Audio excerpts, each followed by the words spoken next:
अस्सलामुअलैकुम। टेलीस्कूल के इस एजुकेशन प्रोग्राम में खुशामदीद। ये प्रोग्राम टीवी पर हुकूमत पाकिस्तान और सबक फाउंडेशन की शिराकत से पेश किया जा रहा है। इसके लेसन्स पाकिस्तान के तमाम तालीमी बोर्ड बशमूल कैम्ब्रिज के सिलेबस के मुताबिक तैयार किए गए हैं, जिसमें एजुकेशन कंटेंट सबक फाउंडेशन प्रोवाइड कर रही है। सबक फाउंडेशन की वेबसाइट सबक.pk पर केजी से 12वीं जमात तक वीडियोस और प्रैक्टिस टेस्ट बिल्कुल मुफ्त दस्तियाब हैं। फिजिक्स लेसन में आज हम प्रेशर इन लिक्विड्स के टॉपिक को डिस्कस करेंगे, जो कि फेडरल बोर्ड पंजाब केपीके की class 9th chapter number 7 properties of matter में मौजूद है।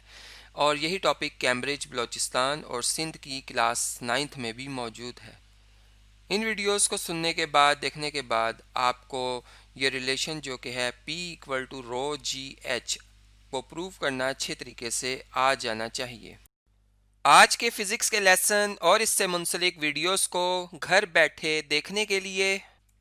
आप सबक.pk की वेबसाइट पर जा सकते हैं। यहाँ पर तमाम बोर्ड्स की 9वीं से 12वीं जमात तक फ़िज़िक्स के सारे टॉपिक्स पर वीडियोस और प्रैक्टिस टेस्ट बिल्कुल मुफ्त मौजूद हैं। इनके ज़रिए आप अपने कंसेप्ट को पुख्ता करके इम्तिहानात में शानदार नंबर हासिल कर सकते हैं। स्टूडेंट्स, आज हम समझेंगे कि प्रेशर क्या होता है। मतलब प्रेशर भी एक हमारे पास फिजिकल क्वांटिटी है, जो कि एक स्केलर क्वांटिटी है, जो कि एक रेट है। इसे हम पी से जाहिर करते हैं। और ये रेट की जो है वो किन दो फिजिकल क्वांटिटी से मिलके बनता है, अगर हम उसको देखें तो हम ये बात करते हैं कि अगर कोई ऑब्जेक्ट किसी यूनिट स्क्वायर एरिया पर, मीटर स्क्वायर एरिया पर जितनी फोर्स लगा रही है, वो हम कहेंगे कि इतना वो प्रेशर लगा रही है। मतलब अब प्रेशर का जो ताल्लुक है वो अगर हम यहाँ से देखें तो वो फोर्स और एरिया पर है। अब एक क्वांटिटी को बढ़ाएंगे तो दूसरी इंक्रीज करेगी, यानी किससे इस प्रेशर का डायरेक्ट रिलेशन है और किससे इसका इन्वर्स रिलेशन, अब वो हमने देखना है। तो अब यहाँ से ये बात हमें पता चली कि प्रेशर जो है वो हमारे पास क्या है जी, वो एक रेट है फोर्स ओवर एरिया का, जो कि न्यूटन फोर्स के यूनिट है और एरिया के हैं जी मीटर स्क्वायर या स्क्वायर मीटर। तो यहाँ से अगर हम देखें तो न्यूटन इंटू मीटर पावर -2 इसको लिख सकते हैं, या फिर हम इसको पास्कल्स लिख सकते हैं, पीए, जो कि इसके एक इंटरनेशनल यूनिट्स हैं। ठीक है जी। तो ये तो इसके यूनिट्स के हवाले से बात होगी। अब इसको मैंने कहा कि ये एक स्केलर क्वांटिटी है, अब वो क्यों है, अब हम उसको जरा समझते हैं और फिर इन तमाम फैक्टर्स के ऊपर भी बात करेंगे कि कैसे प्रेशर जो है वो इन पर मुनस्सिर है। ठीक है, एक सादा सी एग्जाम्पल लेते हैं, एक पिन लेते हैं। ठीक है, एक जो कि आपने अक्सर देखा होगा स्कूल्स में, एक बारीक सी पिन होती है। ठीक है, अब इस पिन को आप जब एक बोर्ड जो कि क्लिप बोर्ड होता है उसमें जब आप प्रेस करते हैं अपने अपने उंगली की मदद से, ठीक है, इस पे फोर्स लगाते हैं तो ये उसमें धंस जाती है। उसकी निस्बत अगर मैं एक ऐसी जो है वो एक पिन ले आऊँ जो आगे से, मतलब जो जिसकी आगे से नोक ना बनी हो, ठीक है, इस तरह से वो राउंड शेप में हो, ठीक है, और अब हम इस पे अगर फोर्स लगा रहे हैं तो ये उस बोर्ड में नहीं धंसेगी। मतलब यहाँ पर अब हम यूं देख रहे हैं कि जो फोर्स हम इस पे लगा रहे थे वो सेम लगा रहे थे। इस पे भी फर्ज करें 50 न्यूटन की फोर्स लगा रहे थे राइट साइड पे। ठीक है, डायरेक्शन की बात हो रही है यहाँ भी। लेकिन अब ये जो ऑब्जेक्ट है इसमें बड़ी आसानी से एंटर हो जाती है, ये वाला ऑब्जेक्ट इसमें एंटर नहीं होता। इसका रीजन ये है कि ये जो यूनिट एरिया, यानी एक खास यूनिट एरिया जो इसका बिल्कुल टिप बनती है, नोक बनती है, जो इस बोर्ड के साथ इन कांटेक्ट होगी, वो बहुत कम है। मतलब छोटे से एरिया में बहुत ज्यादा फोर्स लग रही, जो कि बहुत ज्यादा असरअंदाज होती है और वो इस जो बोर्ड है उसके अंदर आ जाती, धंस जाती। जबकि इसके निस्बत अगर इस वाले ऑब्जेक्ट को देखें तो इसकी जो ये सरफेस है, ठीक है, इसका फ्रंट जो है, इसका एरिया बहुत बड़ा, इसका एरिया बहुत बड़ा है। फोर्स हम सेम लगा रहे हैं, लेकिन जो पर यूनिट एरिया के हिसाब से फोर्स लगती है वो डिवाइड होकर बहुत कम रह जाती है, जिसकी वजह से ये इसमें धंसता नहीं है। मतलब यहाँ से हमें ये बात पता चली कि अगर मैं फोर्स को कांस्टेंट रख लेता हूँ, फोर्स को कांस्टेंट कर लेता हूँ, और फिर मैं जो है प्रेशर को अगर देखता हूँ, मतलब एरिया को मैंने जब, एरिया को मैं ए से जाहिर कर रहा हूँ जी, एरिया को मैंने जब डिक्रीज किया और फोर्स में एक कांस्टेंट लगा रहा था तो प्रेशर जो हो गया वो जी इंक्रीज हो गया, मतलब इन्वर्स वेरिएशन हो गया। ठीक है, और जब मैंने एरिया को क्या किया, मैंने एरिया को बढ़ा दिया, जैसे इस वाली निब के हवाले से या इस वाली जो नीडल के हवाले से मैं बात कर रहा हूँ, तो फिर प्रेशर क्या हो गया जी, प्रेशर डिक्रीज हो गया। मतलब हम अब इस बात को यूं समझ सकते हैं कि प्रेशर का ताल्लुक एरिया से इनवर्स वेरिएशन का है, ठीक है। फिर इसी तरह अगर हमने एरिया को अगर हम जो है वो कांस्टेंट कर लें, मतलब दोनों निब ले लेते हैं, ठीक है, दोनों ही सेम मतलब बारीक पिने हैं, दोनों पर हम एक पे 50 न्यूटन की, एक पे 20 न्यूटन की फोर्स लगाएं, तो ऑब्वियसली बात है कि जो 50 न्यूटन की फोर्स वाली निब है वो जल्दी एक तो क्विकली मूव करेगी, ठीक है, न्यूटन सेकंड लॉ के मुताबिक अगर हम देखें नेट फोर्स ज्यादा लग रही है, ठीक है, तो ज्यादा तेजी से एक्सलेरेशन उसमें प्रोड्यूस होगा और इसमें कम एक्सलेरेशन प्रोड्यूस होगा, तो फिर मतलब प्रेशर बढ़ जाता है, इंक्रीज करता है फोर्स को इंक्रीज करने से। ये बात तो हमें एकदम से समझ आती है। तो फिर ओवरऑल ये रिलेशन हमें ये बताता है कि प्रेशर का एरिया से इनवर्स वेरिएशन है का जो रिलेशन बनता है, और प्रेशर का फोर्स से डायरेक्ट रिलेशन बनता है, और उसमें हमने एक एक क्वांटिटी को जो कांस्टेंट किया वो एक आपने समझ लिया साथ में। तो ओवरऑल अगर हम देखें तो प्रेशर की जो ज्वाइंट वेरिएशन बनती है वो फोर्स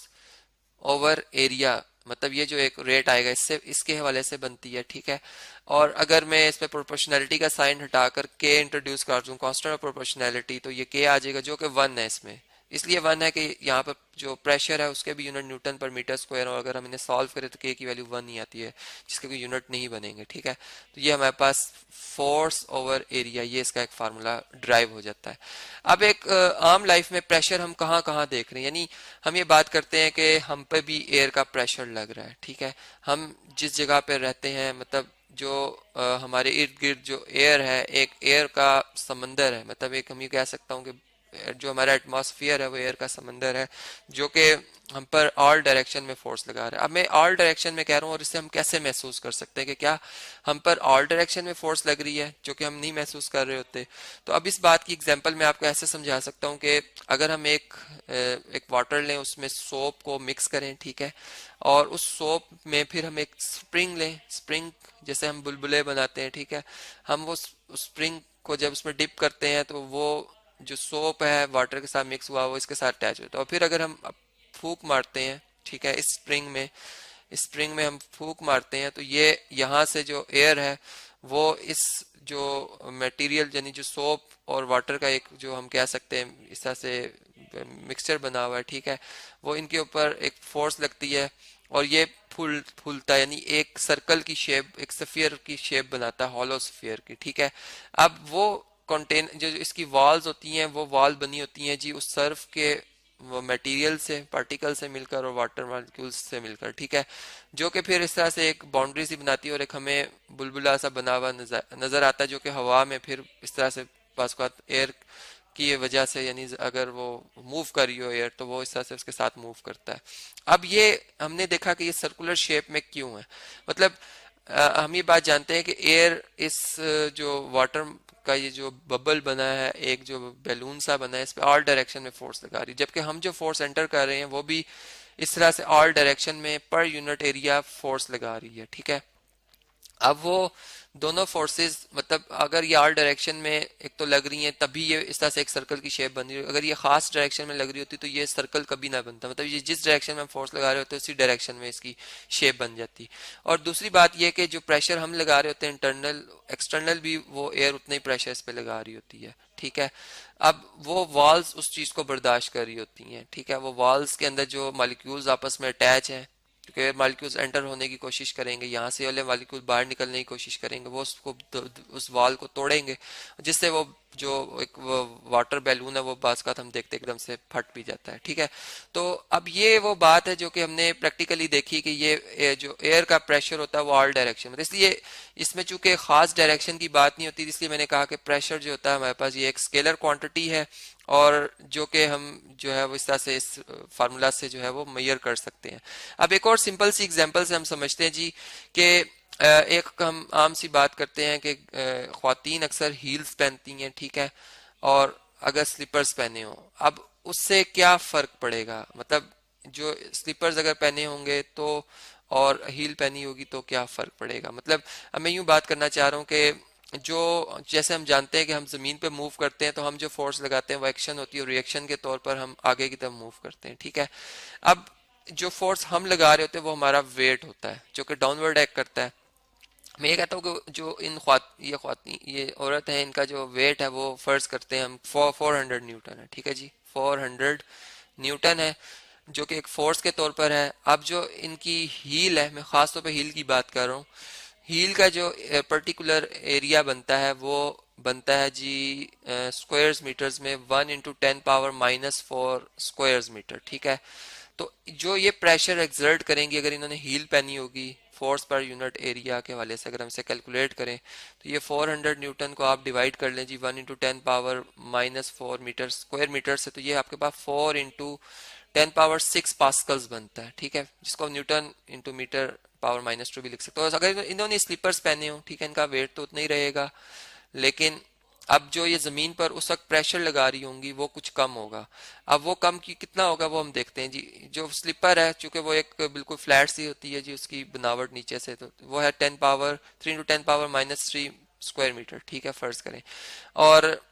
अब अगर इसके हवाले से हम प्रेशर को देखें तो फोर्स पर यूनिट एरिया, तो ये हम कैलकुलेट करें अगर, तो ये 1.33 × 10⁻⁻⁵ पास्कल्स बनती है। मतलब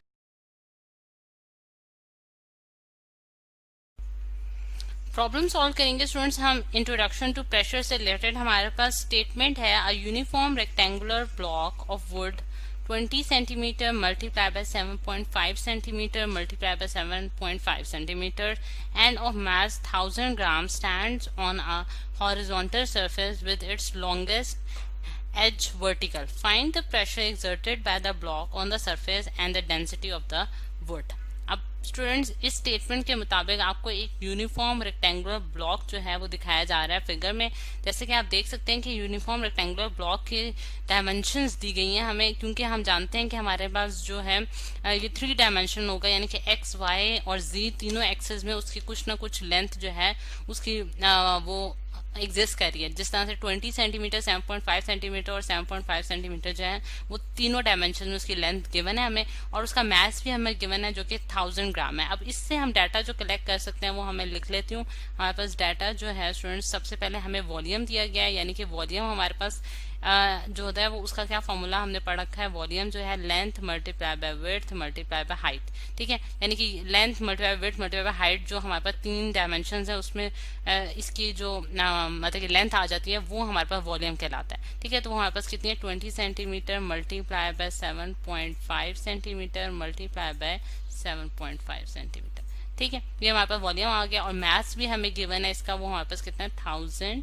ग्राम्स। अच्छा, अब उसको, अब मैंने रेक्टेंगुलर ब्लॉक जो आपको फिगर में दिखा रही हूँ वो इस तरह का, मतलब कि इस शेप में क्यों है, मतलब कि हमने उसको इस तरह से क्यों नहीं रखा, यानी कि हॉरिजॉन्टल में उसकी जो लॉन्गेस्ट एज है, यानी कि लॉन्गेस्ट उसकी जो विड्थ है उसको हमने इस डायरेक्शन में क्यों नहीं रखा है। इस वजह से स्टूडेंट्स, क्योंकि हमारे स्टेटमेंट में जो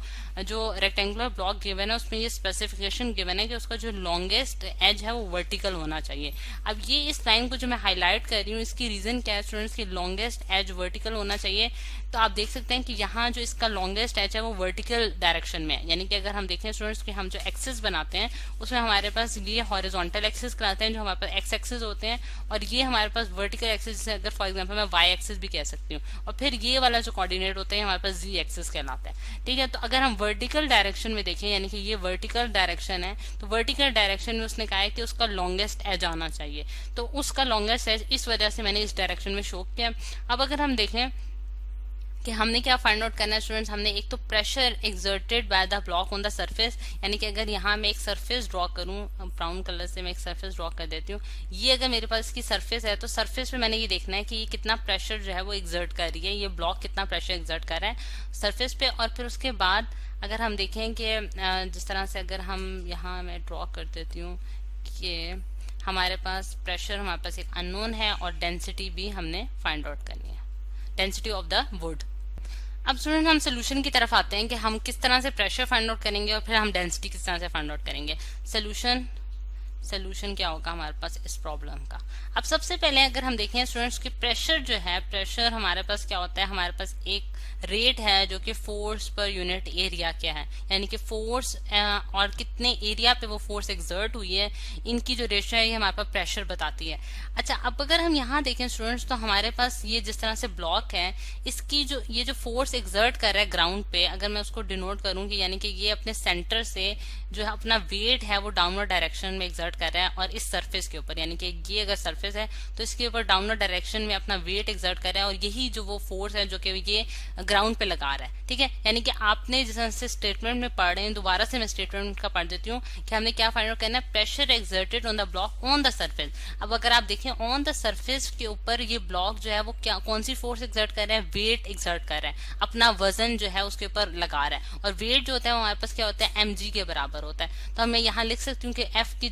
बजाय जो है वो हम वेट लिख सकते हैं जो कि हमारा mg के बराबर है, और एरिया जो है वो हमने देखना है इसका क्या होगा। अब एरिया जो कि इन कॉन्टेक्ट है सरफेस के साथ, तो वो आप देख सकते हैं कि वो हमारे पास ये वाला एरिया है, यानी कि अब ये हमारे पास एक स्क्वायर है जो कि सरफेस के साथ इन कॉन्टेक्ट है। अब स्क्वायर का जो हमने एरिया निकालना है, तो वो हमारे पास किसके बराबर होता है, वो हमारे पास लेंथ मल्टीप्लाई बाय विड्थ के बराबर होता है, लेंथ मल्टीप्लाई बाय विड्थ। तो इस केस में अगर हम देखें स्टूडेंट्स कि अगर मैं इसको शो करूं, तो मेरे पास ये जिस तरह से उसने कहा है कि हमारे पास लॉन्गेस्ट एज जो होगा, लॉन्गेस्ट एज जो होगा वो हमारे पास यानी कि इस 3 डायमेंशंस जो उसने हमें दिए हैं, उसमें जो लॉन्गेस्ट एज है वो वर्टिकल के लॉन्ग है। तो अगर आप देखें तो कि जो 3 डायमेंशन है उसमें हमारे पास सबसे ज्यादा बड़ी डायमेंशन इसके 20 है, एक 7.5 है और दूसरी भी 7.5 है। तो 20 जो है वो सबसे बड़ी है, तो इस वजह से जो लॉन्गेस्ट एज है जिस तरह से हमें फिगर में भी नजर आ रहा है वो 20 होगा, और फिर ये वाली जो आपकी विड्थ है ये आपके पास 7.5 होगी, और ये भी आपके पास 7.5 होगी, क्योंकि ये जो नीचे वाली बेस है हमारे पास इस रेक्टेंगुलर की स्टूडेंट्स, ये एक बिल्कुल स्क्वायर है, जिसकी वजह से हम ये कह सकते हैं कि इसकी लेंथ और विड्थ बराबर है। तो एरिया ऑफ द स्क्वायर जो होता है वो हमारे पास किस तरह होता है, एल स्क्वायर भी आप उसे कह सकते हैं, या फिर आप लेंथ मल्टीप्लाई बाय विड्थ जो है वो आपके पास एल स्क्वायर बना देगी, यानी कि एल स्क्वायर भी आप इसको लिख सकते हैं। तो अगर इसको मैं एल स्क्वायर लिख देती हूँ स्टूडेंट्स, तो मेरे पास एरिया क्या आ जाएगा, एरिया जो है 7.5 सेंटीमीटर मल्टीप्लाई बाय 7.5 सेंटीमीटर आ जाएगा। ठीक है, तो ये हमारे पास कितना आता है, 7.5 मल्टीप्लाई बाय 7.5 हम करते हैं तो हमारे पास क्या आंसर आता है स्टूडेंट्स, इसकी जो है इसका हम कैलकुलेटर की मदद से कैलकुलेटर यूज कर लेते हैं, 7.5 स्क्वायर, तो हमारे पास कितना है 56.25। ठीक है, 56.25 सेंटीमीटर स्क्वायर। अच्छा, अब क्योंकि स्टूडेंट्स हमारे पास सेंटीमीटर जो है वो हमारे पास ऐसा यूनिट नहीं है लेंथ का, ठीक है, तो हमने उसे कन्वर्ट करना होगा मीटर्स में। अब हम जानते हैं स्टूडेंट्स कि हमारे पास 1 मीटर जो है वो हमारे पास 100 सेंटीमीटर्स के बराबर होता है। ठीक है, तो अगर मैं इसकी 1, अब क्योंकि मैंने यहाँ सेंटीमीटर स्क्वायर में उसको कन्वर्ट करना है, तो 1 मीटर स्क्वायर में दोनों साइड पे स्क्वायर ले लेती हूँ, तो मेरे पास 100 का स्क्वायर जो है वो सेंटीमीटर का स्क्वायर बन जाएगा। अब यहाँ मैं इसको 56.25 सेंटीमीटर स्क्वायर को मैंने कन्वर्ट करना है मीटर स्क्वायर में, तो मैं क्या करूंगी, डिवाइड करूंगी 100 के स्क्वायर के साथ। ठीक है, 100 के स्क्वायर के साथ स्टूडेंट्स हम इसको डिवाइड करेंगे, तो हमारे पास क्या आंसर आ रहा है इसका, आप कैलकुलेटर का यूज कर सकते हैं, तो हमारे पास आंसर आ रहा है 0.005625 मीटर स्क्वायर। ठीक है, ये हमारे पास स्टूडेंट्स एरिया निकल आया। तो अब हमारे पास जो जितनी भी अननोन क्वांटिटीज थी वो हमने कैलकुलेट कर ली है, तो हम फोर्स के mg कर देंगे। अब एक और चीज जो एक और कन्वर्जन हमने करनी है स्टूडेंट्स, वो ये है कि हमारे पास जो है मास जो हमें गिवन है स्टूडेंट्स, वो हमारे पास 1000 ग्राम्स है। ठीक है, और ग्राम अगेन हमारे पास ऐसा यूनिट नहीं है, उसका मास का ऐसा यूनिट नहीं है, तो हमें इसे कन्वर्ट करना पड़ेगा केजी में, और हम जानते हैं कि 1 kg जो है वो हमारे पास 1000 ग्राम्स के ही बराबर होता है। तो इसका मतलब क्या होगा कि हमारे पास मास कितना आ गया, 1 kg आ गया स्टूडेंट्स। ठीक है, 1 kg उसको मल्टीप्लाई करेंगे g की वैल्यू के साथ, जो कि हमारे पास क्या होती है 10 मीटर्स पर सेकंड स्क्वायर, और फिर इसको डिवाइड करेंगे एरिया के साथ, जो कि हमारे पास ये है 0.005 मीटर स्क्वायर, सॉरी स्क्वायर, क्योंकि हमारे पास एरिया की बात कर रहे हैं हम। तो हमारे पास कितना प्रेशर आ रहा है स्टूडेंट्स, इसकी सारी कैलकुलेशंस के बाद जो हमारे पास इसका आंसर आ रहा है स्टूडेंट्स, इसको आप सॉल्व करेंगे, यानी कि आपके पास 10 आ जाएगा, 10 डिवाइडेड बाय 0.005625। ठीक है, तो आपका प्रेशर आता है स्टूडेंट्स 1778 न्यूटन पर मीटर स्क्वायर, यानी कि केजी मीटर पर सेकंड स्क्वायर स्टूडेंट हमारे पास न्यूटन बना देता है, और यहाँ हमारे पास मीटर स्क्वायर है, तो हमारे पास इसका यूनिट क्या बन गया, न्यूटन पर मीटर स्क्वायर, जो कि हमारे पास प्रेशर का यूनिट है। अच्छा, अब इसको आप पास्कल्स में भी लिख सकते हैं, क्योंकि हमारे पास newton upon metre square pascals के बराबर होता है। अब सेकंड जो हमारे पास इसमें हमने फाइंड आउट करना था स्टूडेंट्स, वो हमारे पास था कि डेंसिटी। अब डेंसिटी की तरफ आते हैं। डेंसिटी स्टूडेंट्स हमारे होता है मास पर यूनिट वॉल्यूम। मास तो हमें गिवन है, क्योंकि वो हमारे पास कितना है, 1000 ग्राम्स है, जो कि हमारे पास 1 kg के बराबर है स्टूडेंट्स। तो हम क्या लिख सकते हैं कि मास तो हमें मालूम है, लेकिन वॉल्यूम जो है वो भी हमें मालूम है, लेकिन वो हमारे पास सेंटीमीटर्स में है, तो उसको हमने कन्वर्ट करना होगा मीटर्स में। ठीक है, तो अब क्या आंसर आ रहा है स्टूडेंट्स इसका 888888 kg पर मीटर क्यूब।